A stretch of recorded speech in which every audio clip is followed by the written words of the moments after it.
तिमुथियुस के नाम पौलुस रसूल का पहला खत और उसका 6वां बाब।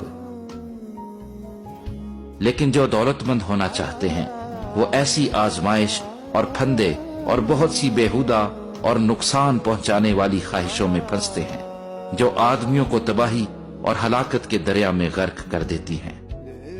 क्योंकि जर की दोस्ती हर किस्म की बुराई की जड़ है, जिसकी आरजू में बाज ने ईमान से गुमराह होकर अपने दिलों को तरह तरह के गमों से छलनी कर लिया। मगर ऐ मर्दे खुदा, तू इन बातों से भाग और रास्तबाजी, दीनदारी, ईमान, मुहब्बत, सब्र और हिल्म का तालिब हो।